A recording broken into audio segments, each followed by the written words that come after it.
తమిళనాడు ముఖ్యమంత్రి టీవీకే అధినేత విజయ్‌కు సమస్యలు మిత్రులతోనే వస్తున్నాయి. అది కూడా వారి భావజాలానికి, ఆయన ఆలోచనలకు మధ్యనే ఇది జరగడం విశేషం. విజయ్ తనకు కులం, మతం, ప్రాంతం లేదని చెప్పుకునే ప్రయత్నం చేస్తున్నారు. ఆయన ద్రావిడవాదం విషయంలో ఉదారంగా వ్యవహరిస్తూ ఉన్నారు. అదే సమయంలో ఆయన మతరహిత, కులరహిత అన్న ఫిలాసఫీలతో టీవీకేను ముందుకు తీసుకొని వెళ్తున్నారు. ఆయనకు తమిళ అస్తిత్వం మీద గౌరవం ఉంది. అదే సమయంలో మరి పట్టుదలకు కూడా వ్యవహరించాల్సి ఉంటుంది అని ఆరాటం అయితే లేదు.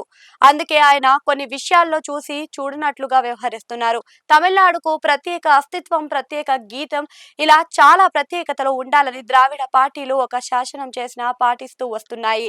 ఎంతటి పెద్ద నాయకుడు అయినా ఆఖరుకు ప్రధాని అయినా తమిళనాడులో తమిళం లేదా ఆంగ్లం లేదా ఏ ఇతర భాషలతో అయినా మాట్లాడవచ్చు తప్ప హిందీ ప్రస్తావన రాకూడదు. ఇక తమిళనాడు గీతం అయితే రాష్ట్ర గీతం, అది అధికార గీతం. ఏ అధికార కార్యక్రమంలో అయినా మొదట దానిని ఆలపించి మిగిలిన వాటిని ఆలపించాల్సిందే. ఇది ఆనాటి గవర్నర్ రవికి చికాకు తెప్పించింది.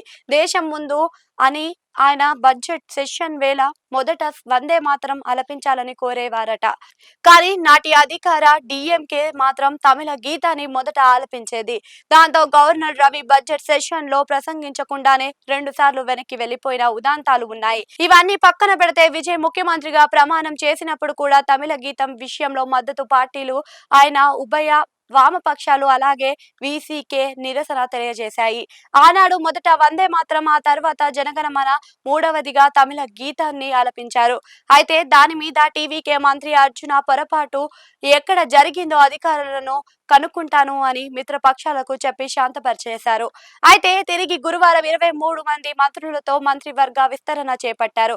ఈ సందర్భంగా జరిగిన కార్యక్రమంలో సైతం అదే తప్పు జరిగిందని మిత్రపక్షాలు మండిపడుతున్నాయి. మొదట వందే మాత్రం, ఆ తర్వాత జనగణమన, చివరికి తమిళ గీతం ఆలపించారు. దాంతో విజయ్ ప్రభుత్వం మీద మిత్రపక్షాల అయితే ఆగ్రహంగా ఉన్నాయి. విజయ్ అయితే చాలా నిబంధనలతో ఉంటున్నారు. తన సిద్ధాంతాల విషయంలో ఆయన రాజీ పడరు. అదే సమయంలో తమిళ గీతం మొదటనా చివరనా అన్న దాని మీద విజయ్కి ఏ రకమైన అభిప్రాయం ఉందో తెలియదు. కానీ అది అలాగే కొనసాగుతుంది. మిత్రులు కారాలు మిరియాలు నూరుతూనే ఉన్నారు. చిన్న చిన్న విషయాలే పెద్దవి అవుతాయి.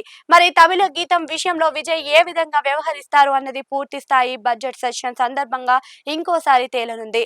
అప్పుడు ఉభయ సభల్లో ఉద్దేశించి గవర్నర్ ప్రసంగం వేళ ఏం జరుగుతుందో చూడాల్సి ఉంటుంది. ఈ క్లారిటీ ఇంకా రావాల్సి ఉంటుందని అంటున్నారు. చూడాలి మరి.